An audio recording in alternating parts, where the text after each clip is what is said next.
a quick video to show you how to replace the stock intercooler on an Audi A3 2-liter turbo diesel. I had a intercooler pipe blow off on mine on the stock part. It blew off and it actually broke the plastic clip that held it on.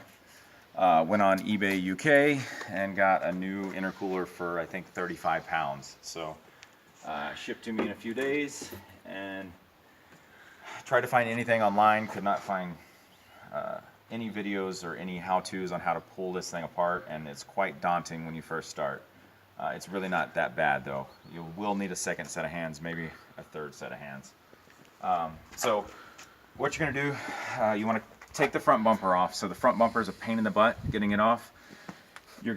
There's two bolts you actually have to come in underneath here, pull back your plastic shrouding around the wheel, pull back here, and then there's another, I think it's a 10 mil that's back here, actual bolt that's sticking through on both sides of the headlights. That's got to come out, take off all the ones across the bottom, your bottom skid plate, all that's got to come out. Then the front bumper will come off. Disconnect your fog lights. You're going to want to disconnect your horns. Pull out your ambient air sensor.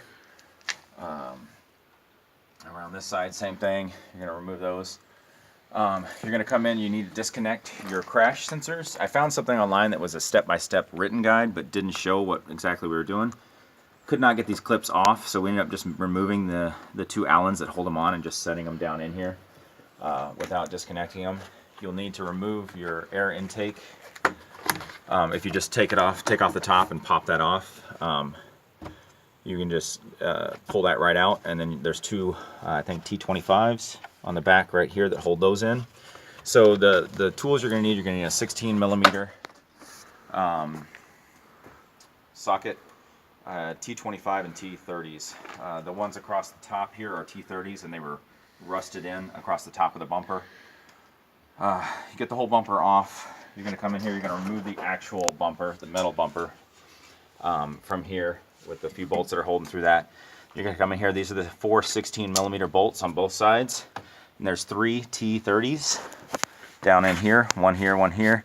You got to take this whole thing off. Do the same thing on the opposite side. And then you're going to pull out your headlights, need to come out. I'm just dangling mine. The step-by-step guide I found online said to disconnect them, but those clips are a complete pain in the butt to remove. So you can just dangle the headlights. It was perfectly fine. Didn't hurt anything. Then, so this one here, you got to come down in through up here on top.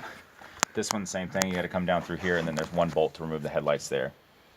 At that point, you've got everything loose. The radiator, the air conditioner radiator, and the intercooler are all sitting sandwiched in here. Your intercooler's in the middle. We have to basically remove this and pull the radiator out of this shroud. So to get that off, you're going to remove these two bolts right here and these two over here. Disconnect, before you do that, disconnect your hood latch connector. And also there's a sensor that is connected right next to this crash sensor for the hood latch that you can disconnect right back up in there. I don't know if you can see it or not, but so once you get that out, before we took those bolts off, we flipped this up just to make it catch, because there wasn't going to be anything holding. I flipped it up underneath here and got that wedged underneath there.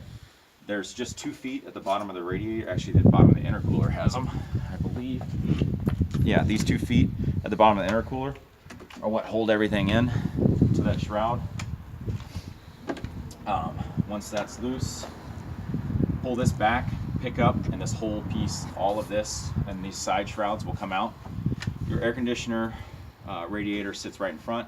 It's these two bolts, and then there's one on the side that's holding the piping going around. And then on the back side, you got to come in on the back side of the radiator and get these 4 bolts. So at that point, everything's going to be loose. This is where it helps to have a third person, because I didn't want to flex my air conditioning hoses, the metal pipes, too much. So we kind of pulled them apart right here. The radiator had to come down and out to the left. At that point, reverse everything, put it back together. I think you're good. Hope that helps.